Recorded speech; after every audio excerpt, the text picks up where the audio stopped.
यशोमती मैया के नंद लाला। कृष्ण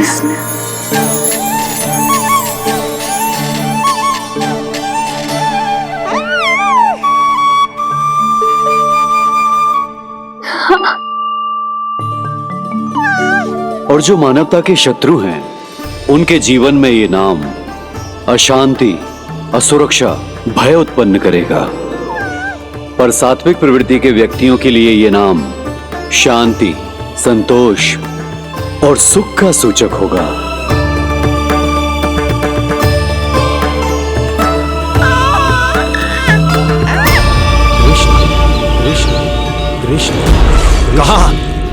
कहां से आ रही है ये ध्वनियां?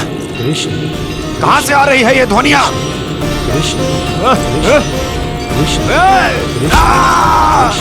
स्वामी महाराज,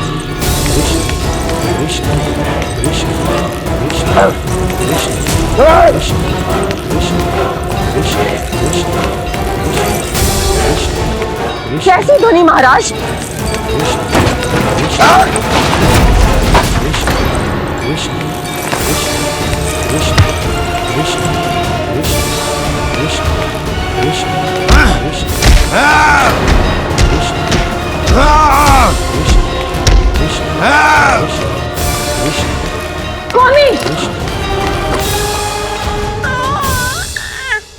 कृष्ण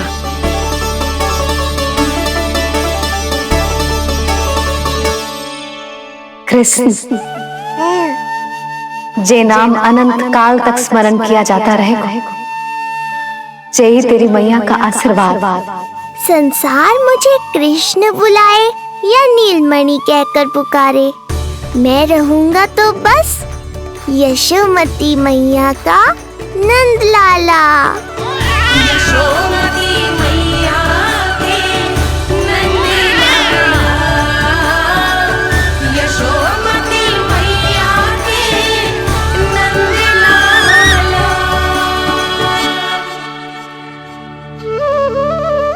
गुरुदेव, आपने मेरे लल्ला को इतना प्यारा नाम दिया है, उसके लिए आपका बहुत बहुत धन्यवाद। एक बार गोपियों को पता चलेगा तो देखना कैसे रटने लगेंगी मेरे लल्ला का नाम। इससे पहले कि आप सब बाहर जाकर किसी और को बताएं, एक कर्मकांड शेष है।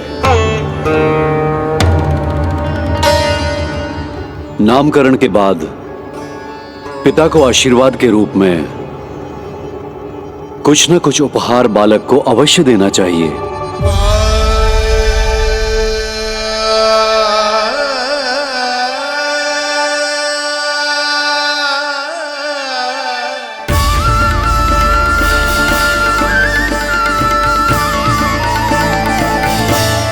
मैं क्या दूं?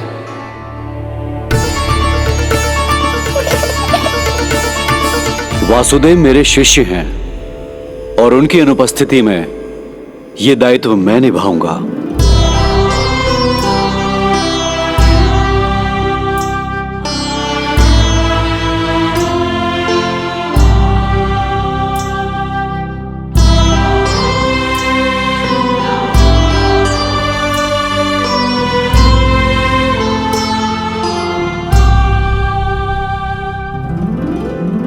इसे अपने पिता की ओर से स्वीकार करो पुत्र।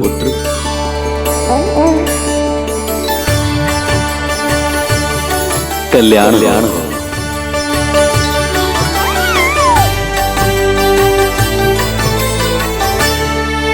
क्या दूं मैं इसे?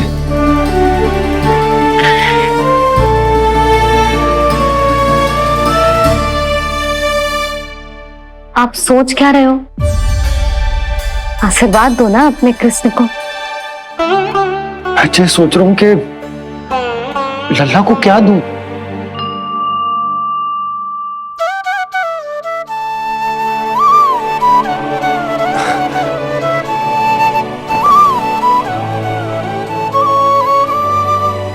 लल्ला, तू स्वयं ही बता दे तुझे क्या चाहिए।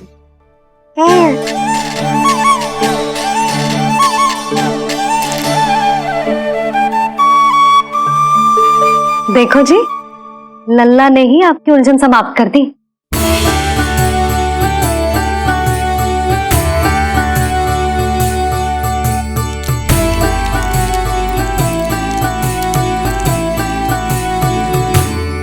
मेरा आशीर्वाद कि तेरा ये नाम कृष्ण तेरी प्रजा के लिए बहुत हितकारी हो। गुरुवर, आप भी इसे आशीर्वाद दें। जिनके आशीर्वाद से ये पूरा संसार संचालित होता है, उन्हें मैं क्या आशीर्वाद दूं?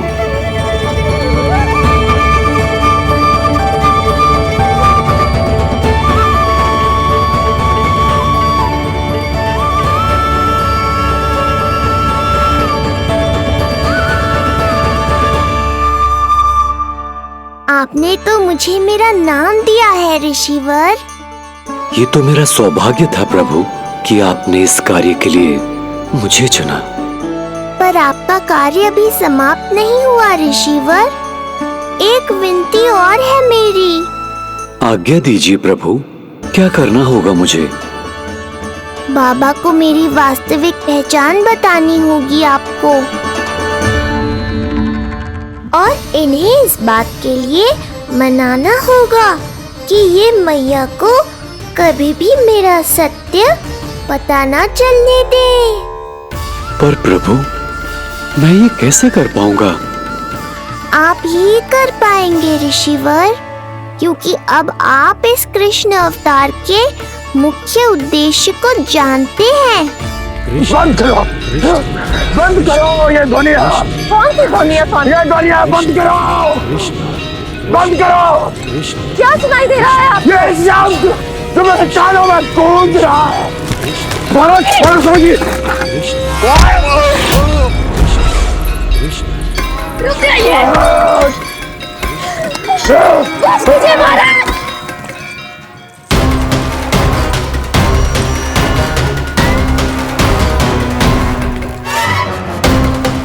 आप भूल रहे हैं कि आप मथुरा नरेश है, कंस है आप। और किसी भी व्यक्ति, वस्तु या घटना से महाराज कंस इतने व्यथित नहीं हो सकते कि वो सुध-बुध खो बैठे। स्वयं को संभालिए महाराज। बंद हो गई, बंद हो गई, बंद हो गया वो स्वर, बंद हो गई वो ध्वनि। रापी, यूं मत सोचना कि मैं तुम्हें सुन नहीं रहा था। तुम सत्य कह रही हो। मैं कंस हूं। किसी भी व्यक्ति, वस्तु या घटना से व्यथित नहीं हो सकता। दुर्जन, जी महाराज, इस सिंहासन को पुनः स्थापित करो। यदि कोई भी योग्य इसे स्वयं सिद्ध करने नहीं आता तो मुझे पता है मुझे क्या करना है, कैसे उस दुष्ट बालक का संहार करना है। मैं भली भांति जानता हूं। ये दायित्व आपको ही निभाना होगा ऋषिवर। इससे दो लाभ होंगे। एक तो मेरे बाबा कंस के कारण होने वाली चिंता से मुक्त हो जाएंगे, और आवश्यकता पड़ने पर मेरी पहचान को मैया से सुरक्षित रखने में सहायता भी करेंगे।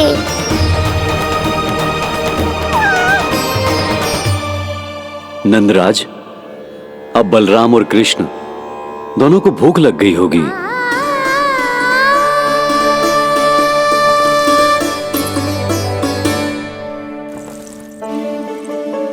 प्रणाम गुरुदेव। प्रणाम गुरुदेव।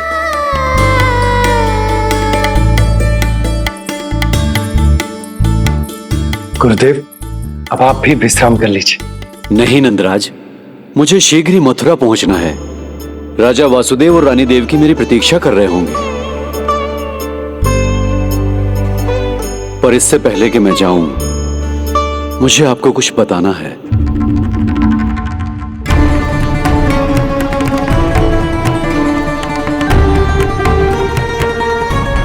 गुरुदेव, आपके ललाट पर बल पड़ गए।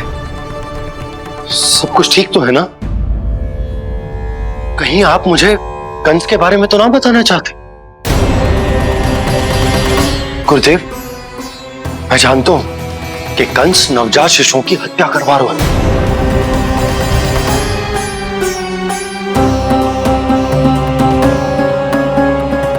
कंस नहीं, कृष्ण के बारे में कुछ कहना है मुझे।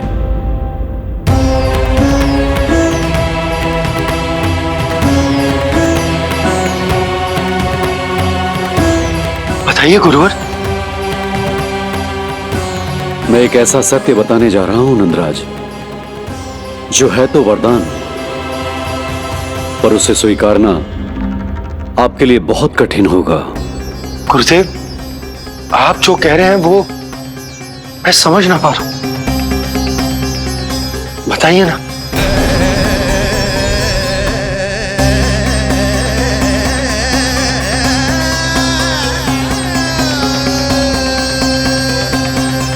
बताइए ना गुरुवर।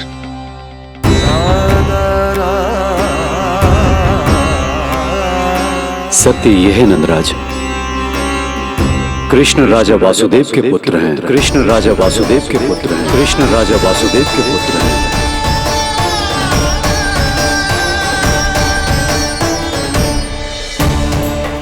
और वो कोई साधारण बालक नहीं है, स्वयं श्री हरि विष्णु के अवतार हैं। और वो कोई साधारण बालक नहीं है, स्वयं श्री हरि विष्णु के अवतार हैं।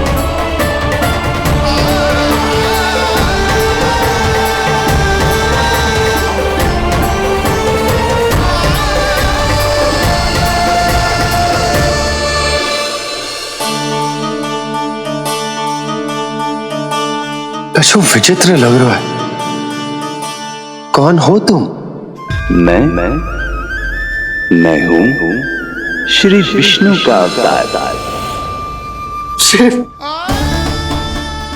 कैसे संभव है गुरुदेव? वो तो नन्हा सा बालक।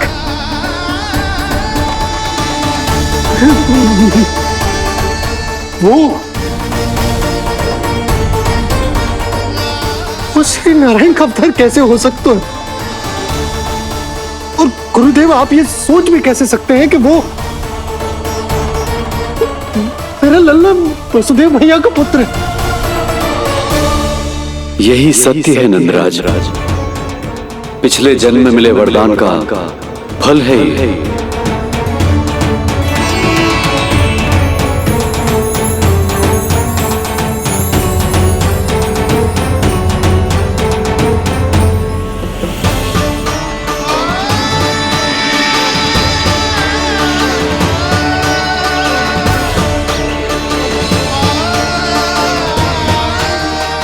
मैं आपकी संतान के रूप में अवश्य आऊंगा, किंतु उसके लिए आपको मेरे अगले अवतार के बाद एक और अवतार की प्रतीक्षा करनी होगी,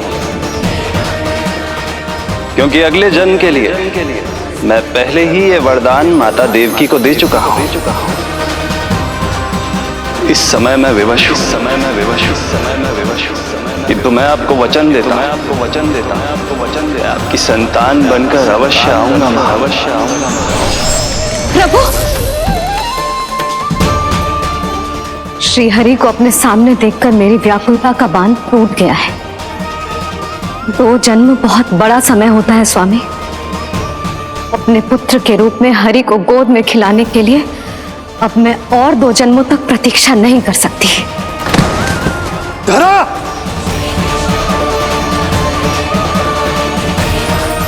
माता देवकी को मैं पहले ही वचन दे चुका हूं, इसलिए विधि के विधान के अनुसार मुझे उन्हीं का पुत्र बनकर जन्म लेना होगा। किंतु आपकी आतुरता का अनुभव करने के बाद अब मैं भी आपका स्नेह पाने से स्वयं को और वंचित नहीं रख सकता। ये जो भी हो रहा है प्रभु की ही लीला है। कृष्ण के जन्म के तुरंत बाद भगवान विष्णु के आदेश पर वासुदेव जी के यहां आना पड़ा और आपकी और रानी यशोदा की पुत्री को अपने पुत्र के साथ बदलना पड़ा और इस तरह कृष्ण आपके और रानी यशोदा के पुत्र बन गए।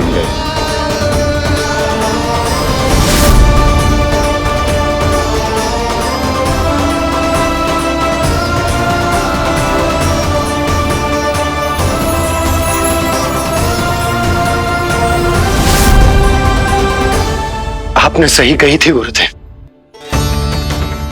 जिस सुनने में तो वरदान ही लगता, पर इसे स्वीकार करना उतना ही कठिन। जब यशोदा को इस बात का पता चलेगा तो उसे कैसा लगेगा? अपने नाम का अर्थ अच्छे से सुनो है ना तूने? उसका हर एक अक्षर भगवान श्री नारायण से संबंधित है, जैसे उन्हीं का स्वरूप है तू। बस मैया, ये सत्य आपसे छुपा रहे, इसी कारण बाबा के लिए ये जानना आवश्यक है। फिर चाहे इसे स्वीकार करना उनके लिए कितना भी कष्टदायक क्यों ना हो। नहीं नंद, ये सत्य उन्हें आप नहीं बताएंगे। स्वयं प्रभु ने मुझसे कहा है, किसी और प्राणी को इसके बारे में भनक तक नहीं लगनी चाहिए, और रानी यशोदा को तो बिल्कुल नहीं। गुरुवर, कंस के आक्रमणों की जानकारी यशोदा से पहले ही छुपाकर रखना कठिन था। अब इतना बड़ा सत्य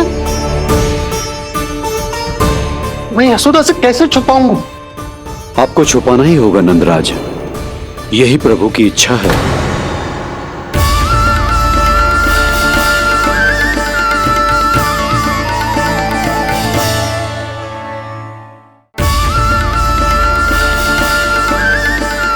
पर क्यों गुरुवर?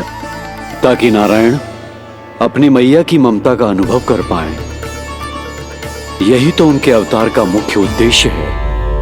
मुख्य उद्देश्य? हाँ नंदराज, नर नारायण के अवतार में अपनी तपस्या करते समय प्रभु ने जो अनुभव किया था, उसके कारण ममता के सुख का अनुभव करने के लिए प्रभु व्याकुल हो उठे थे। ऐसा क्या हुआ था, मुझे भी बताइए। हो सकता है ये बात इस सत्य को स्वीकार करने में मेरी सहायता करे। बहुत समय पहले की बात है, अनेक देवी देवता परम प्रभु विष्णु के पास बैकुंठ गए थे। वहां प्रभु की आंखों में आंसू देखकर वो सभी स्तब्ध रह गए।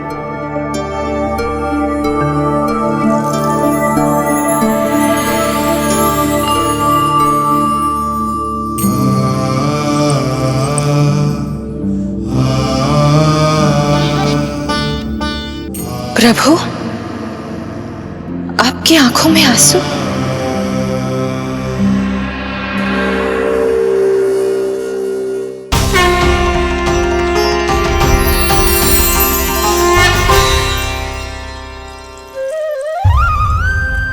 चिंता मत कीजिए, आप सब तो जानते हैं, हिरण्यकश्यप को मारने के लिए मैंने नरसिंह अर्थात आधे मानव और आधे सिंह के रूप में अवतार लिया था।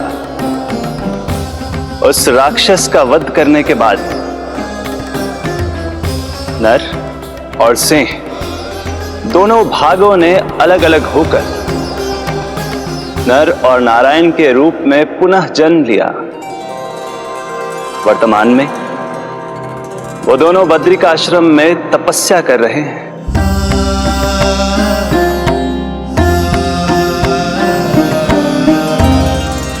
आज उन दोनों ने कुछ ऐसा देखा जिसने मुझे भी भावुक कर दिया।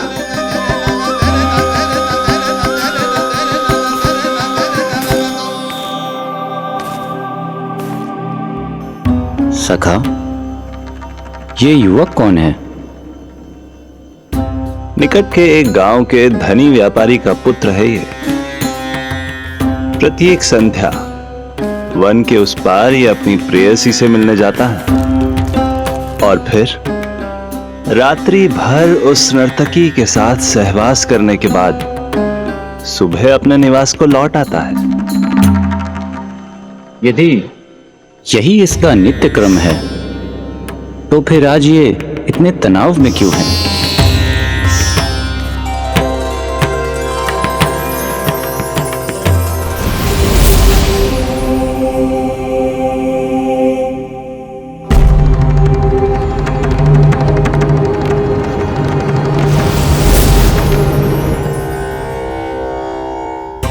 कल रात्रि प्रेम क्रिया के मध्य उस नर्तकी ने इससे पूछा, यह सबसे अधिक प्रेम किससे करता है? जब इसने कहा तुमसे, तो वो बोली, तुम्हें अपने प्रेम को सिद्ध करना होगा।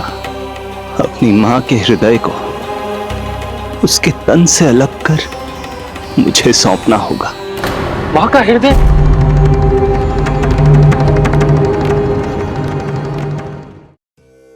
फिर क्या हुआ प्रभु? वो लाया अपनी मां का हृदय? ये जिज्ञासा यक्ष प्रश्न बनकर पूरे दिन नर और नारायण के मस्तिष्क में कौंधती रही। उन्होंने संध्या होने तक वहीं नदी किनारे प्रतीक्षा करने का निर्णय लिया, ताकि वो ये जान सके कि क्या वो युवक अपनी क्रूर प्रेयसी को छोड़ेगा या वासना में अंधा होकर अपनी ही माता की हत्या करने का जघन्य अपराध करेगा। अब उसके वन पार करने का समय बीत चुका है। युवक ने विवेक का परिचय दिया है सखा। हे प्रभु, आपका कोटि कोटि धन्यवाद।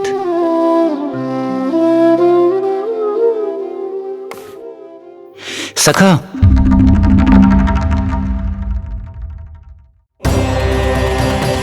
सखा मुझे बताओ, जो अकल्पनीय था कहीं वो घट तो नहीं गया?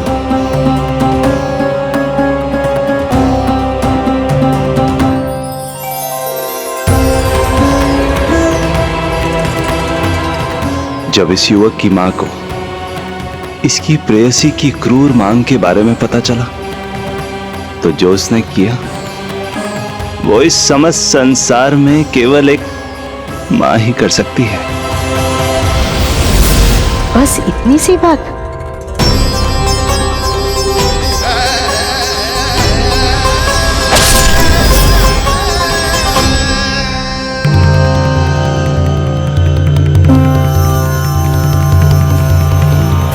संभाल के मेरे बेटे, कहीं चोट ना लग जाए तुझे।